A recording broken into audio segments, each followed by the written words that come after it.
Et je lis dans l'évangile de Matthieu, le texte du jour, au chapitre 5, les versets 38 à 48. C'est Jésus qui parle dans le sermon sur la montagne. Vous avez entendu qu'il a été dit œil pour œil et dent pour dent. Eh bien, moi, je vous dis de ne pas rendre le mal pour le mal. Si quelqu'un te gifle sur la joue droite, tends-lui aussi l'autre joue. Si quelqu'un veut te faire un procès pour te prendre ta chemise, laisse-lui aussi ton manteau. Si quelqu'un t'oblige à faire 1000 pas, fais-en 2000 avec lui. À celui qui te demande, donne, et ne te détourne pas de celui qui veut t'emprunter de l'argent. Vous avez entendu qu'il a été dit, tu aimeras ton prochain et tu haïras ton ennemi. Eh bien moi, je vous dis, aimez vos ennemis et priez pour ceux qui vous persécutent. Ainsi vous deviendrez les enfants de votre Père qui est dans les cieux. Car il fait lever son soleil aussi bien sur les méchants que sur les bons. Et il fait pleuvoir sur ceux qui font sa volonté et ceux qui ne la font pas. En effet, si vous aimez ceux qui vous aiment, quelle récompense mériterez-vous? Les collecteurs d'impôts n'en font-ils pas autant? Si vous ne saluez que vos proches, que faites-vous d'extraordinaire? Même les païens en font autant. Vous donc, vous serez parfaits, tout comme votre Père qui est au ciel est parfait. Ô Seigneur, ta parole est une lampe sur notre sentier, une lumière sur notre chemin. Amen.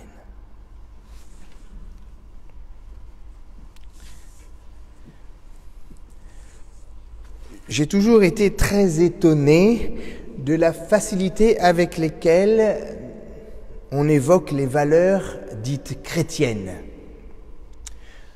De quoi parlons-nous exactement ? En quoi ces valeurs que nous revendiquons comme les nôtres sont-elles spécifiquement chrétiennes? Pensons-nous sincèrement que le partage, la fraternité, la tolérance, l'amour du prochain sont nés du christianisme? Et quand bien même le serait-il, ne serait-il pas quelque peu présomptueux, voire abusif, d'en réclamer le titre de propriété? Il est par contre un enseignement du Christ que nous avons étrangement plus de difficultés à assumer et plus encore à mettre en pratique. Aimez vos ennemis, dit Jésus. Priez pour ceux qui vous font souffrir. Personne d'autre que lui n'enseigne cela. Et logiquement, ce devrait être la seule valeur chrétienne, authentiquement, véritablement chrétienne, que nous puissions revendiquer en toute légitimité, sans être accusés de captation d'héritage. Et pourtant, tentons d'abord d'éviter 3 écueils. Le premier serait de nous contenter de lancer un appel aussi vibrant que naïf, en forme de « yaka faucon ». Combien de brillantes prédications retentissent ainsi dans le désert. La haine et la guerre, c'est mal. Aimer ses ennemis, c'est bien. Voilà qui est particulièrement profond, j'allais dire spéléologiquement profond, dans le sens du creux. Soyons sérieux. Il ne suffit pas d'affirmer, même avec beaucoup de conviction, pour que cela devienne vrai. La question n'est pas tant de savoir s'il faut ou non aimer ses ennemis, mais de vérifier que cela soit effectivement et tout simplement possible. Le souhaiterions-nous volontiers? Bien sûr. Qui peut dire le contraire? Mais qui nous dira comment faire Quelle méthode, quelle recette, quel chemin? Apparaît ici le second écueil, celui de la culpabilisation. Ce serait une catastrophe et pour tout dire, une véritable trahison de l'Évangile, là où Jésus annonce une bonne nouvelle qui libère le monde de l'emprise de la violence et de la mort, nous en ferions une nouvelle loi, un devoir, une obligation aussi inaccessible que culpabilisante qui pèserait sur nos consciences comme une chape de plomb et nous désigne comme des coupables incapables. Et cela ne date pas d'hier, n'est-ce pas? Combien de fois avons-nous entendu cette accusation légitime?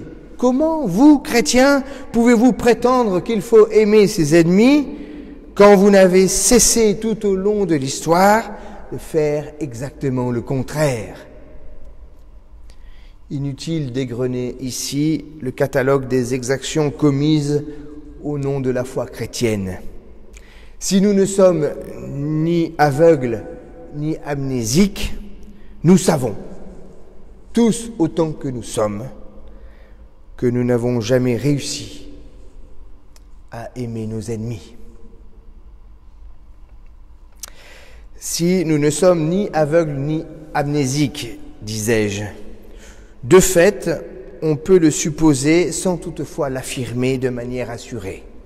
Serait-il possible que dans l'Église, nous manquions cruellement de clairvoyance et de lucidité sur nous-mêmes?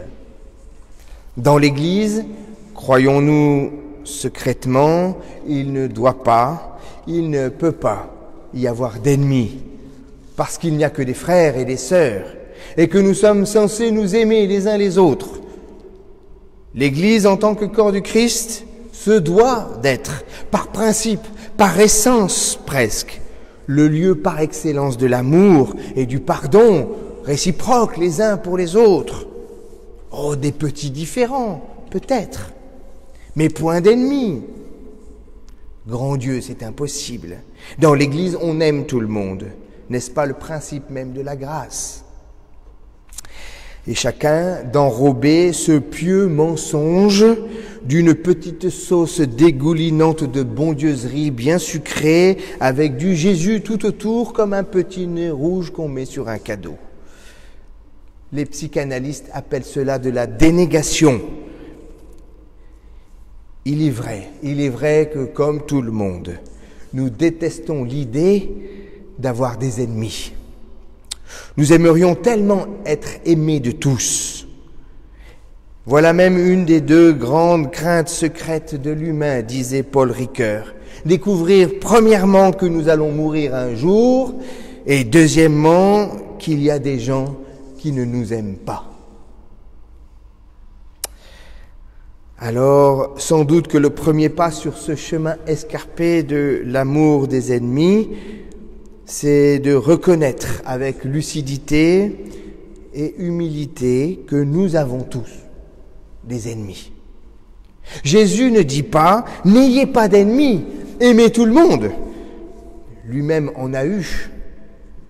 Il a dit « aimez-les, vos ennemis ». Et pour qu'un jour nous ayons une chance de réussir à les aimer, il faut d'abord reconnaître qu'ils existent. En fait, on peut se demander si ceux qui sont persuadés n'avoir aucun ennemi ne sont pas ceux qui refusent de prendre conscience du mal qu'ils ont pu commettre, faire subir aux autres, en acte ou en parole.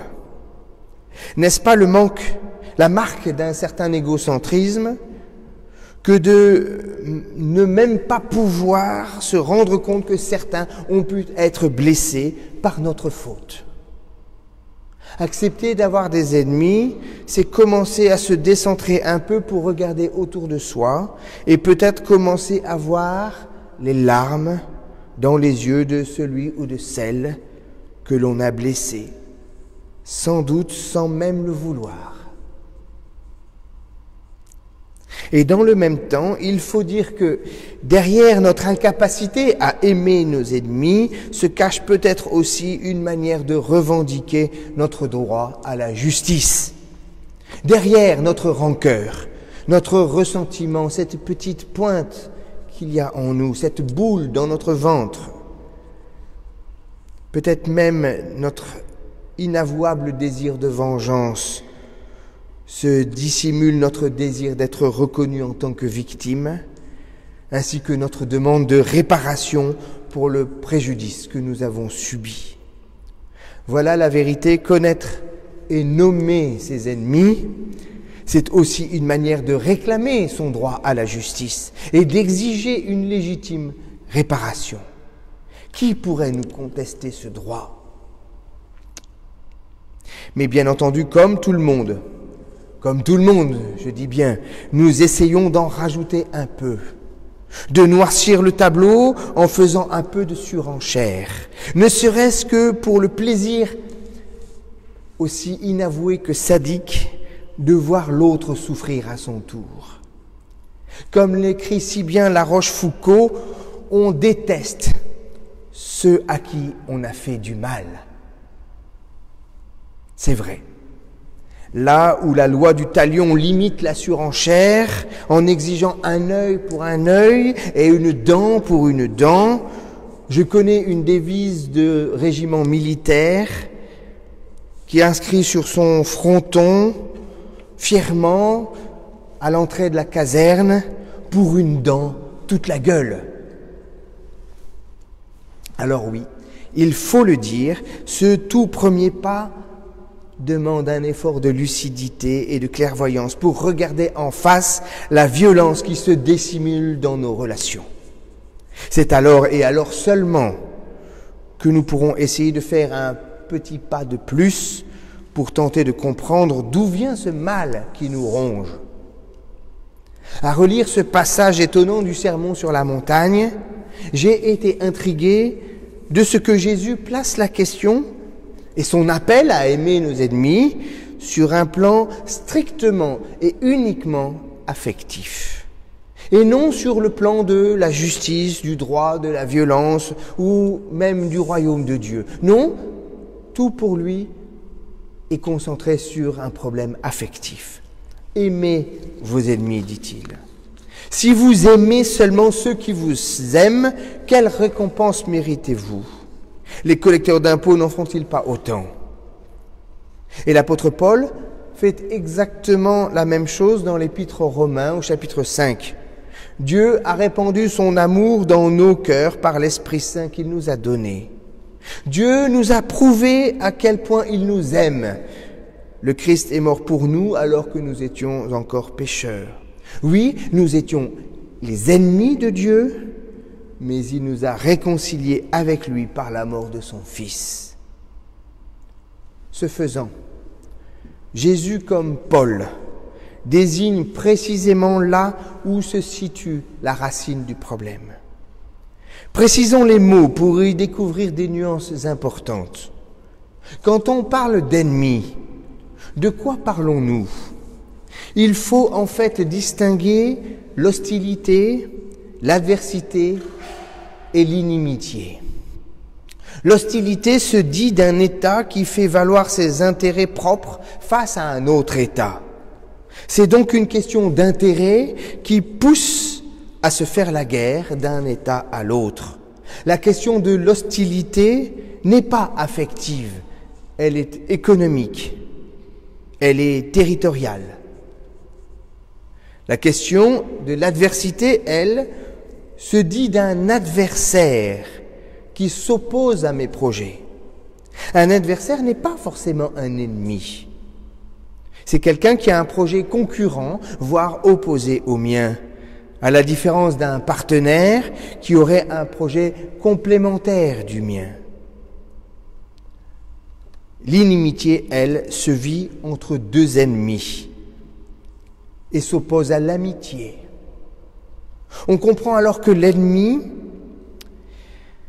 c'est celui qui normalement aurait pu être un ami, aurait dû être un ami.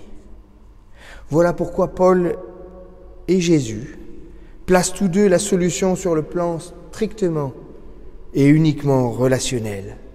Un ennemi, voyez-vous, c'est quelqu'un avec qui j'ai une relation défectueuse, abîmée, malade, blessée, ratée. Il aurait dû être mon ami. Cela peut prendre la forme d'une aversion épidermique, irrationnelle, du genre « je ne peux pas le sentir, il me hérisse le poil », ou la forme d'une volonté de nuire à l'autre, voire de l'éliminer si possible. Ce n'est jamais une question d'argent, une question d'identité en danger, une question d'intérêt divergent. C'est une question purement et strictement relationnelle. Aimez vos ennemis. Je ne sais pas si vous l'avez ressenti comme moi, mais arrivé là, je me suis senti acculé dans une impasse. Comment faire pour aimer quelqu'un que je n'aime pas? Est-il seulement possible de forcer l'amour? Faut-il faire semblant? Dire l'amour, ce n'est pas de l'affectif seulement, ce sont aussi des actes. Faut-il poser des actes hypocrites?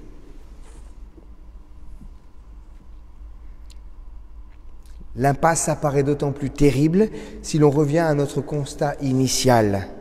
L'amour des ennemis est la seule exigence, la seule valeur qui soit spécifiquement chrétienne. Autrement dit, nous savons depuis le départ que c'est le seul lieu où nous mesurons la mise en œuvre réelle et concrète de nos convictions, de notre foi chrétienne. Il ne s'agit pas seulement d'une question éthique, du genre « pour vivre heureux, nous avons intérêt à essayer de vivre en paix avec les autres ». Il ne s'agit même pas d'essayer de mettre en place, en pratique, la règle d'or qui veut que nous ne fassions pas aux autres ce que nous ne voulons pas qu'ils nous fassent. Il s'agit en fait d'une question spirituelle qui nous permet de mesurer si notre foi chrétienne est vivante ou si elle est morte. Le constat n'est guère agréable, mais il doit être accepté avec lucidité. Paul nous le rappelle sans détour, nous sommes ennemis de Dieu. Avec lui aussi, notre relation est défectueuse, abîmée, malade, blessée, ratée. Il aurait dû être notre ami. Et nous en avons fait un ennemi, voulant prendre sa place, cherchant à l'éliminer. Nous mettons en concurrence contre lui. Alors qu'en lui et en lui seulement, nous pourrions être capables d'aimer nos ennemis. Chers amis, frères et sœurs, c'est là, très précisément à cet endroit-là, qu'il y a une parole à entendre. Voilà la vérité, Dieu aime ses ennemis. Il est même le seul à le faire jusqu'au bout, jusqu'à en mourir sur une croix. Voilà en vérité ce qui constitue le cœur de la foi chrétienne. Quand nous étions encore sans force, dit l'apôtre Paul, le Christ est mort pour les pécheurs au moment favorable. Déjà, qu'on accepterait difficilement de mourir pour quelqu'un de droit. Quelqu'un aurait peut-être le courage de mourir pour une personne de bien. Mais Dieu nous a prouvé à quel point il nous aime. Le Christ est mort pour nous, alors que nous étions encore pécheurs. Oui, nous étions les ennemis de Dieu, mais il nous a réconciliés avec lui par la mort de son Fils. Dieu aime ses ennemis. Il fait ce qu'il nous demande de faire à notre tour. Il est possible que je sois comme Judas, celui qui fait souffrir l'autre par ma trahison, ou comme Pierre, celui qui se contente de couper la relation par son reniement. Il n'empêche, Dieu aime tous ses ennemis de la même manière. Dieu aime ceux qui ne méritent pas d'être aimés. Et je crains que nous en fassions partie. nous aussi, encombrés que nous sommes par nos petites rancœurs, nos petites aigreurs, nos ressentiments, nos colères, notre mauvaise foi et nos relations pourries les uns avec les autres. Il nous aime malgré tout cela, et j'allais dire sans doute aussi à cause de tout cela. On ne guérit pas de la haine par la haine, disait Martin Luther King, seul l'amour le peut. Chers amis, vous êtes aimés de Dieu. C'est à cette source-là et uniquement là qu'il nous est possible de venir puiser un peu de force pour tenter un premier pas vers l'amour de nos ennemis. Dans cette certitude que nous-mêmes, nous sommes à la fois ennemis de Dieu et aimés par lui. Sans doute, dans un premier temps, pouvons-nous demander au Père qu'il s'occupe, lui, de nos ennemis, qu'il prenne soin d'eux à notre place. Si nous nous sentons pour le moment bien incapables de les aimer, et c'est possible, soyons convaincus que Dieu, lui, les aime autant qu'il nous aime. Puissions-nous donc apprendre à prier pour nos ennemis. C'est en vérité un véritable chemin spirituel qui s'offre à nous, une étape importante pour notre libération, un soulagement immense qui nous est promis quand nous réussirons enfin à déposer devant Dieu ce poids que nous n'arrivons plus à porter. Puissions-nous nous décharger sur lui de notre désir de revanche qui perpétue le mal à travers nous. Certains psaumes qui nous paraissent si scandaleux à cause de leur violence nous montrent la voie. Si vous ressentez le besoin de crier votre ressentiment ou votre haine, votre colère ou votre révolte, videz votre sac devant Dieu, prenez pour vous les paroles du psaume 58 par exemple, ou du psaume 137. Notez ces numéros, vous en aurez besoin un jour peut-être. Ils vous offriront une aide précieuse pour prier pour vos ennemis et vous libérer ainsi de ce qui vous ronge l'âme et le cœur. Permettez-moi de vous suggérer d'utiliser les quelques instants de méditation qui vont suivre pour prier pour votre ennemi. N'en prenez pas trop, choisissez-en un ou une. Faites-le avec sincérité et vérité. Dites à Dieu ce que vous avez sur le cœur, sans masque, sans fard, sans fioriture, sans retenue, sans fausse pudeur. Il n'y a rien dans votre cœur qu'ils ne connaissent déjà. Vous ne vous sentirez sans doute pas en état d'aimer cet ennemi en toute sincérité, mais vous serez à coup sûr soulagé de ce poids qui vous encombre, qui vous empêche de vivre. Vous quitterez ce culte le cœur un peu plus léger. C'est une promesse de Dieu et un premier pas vers l'amour de vos ennemis. Amen.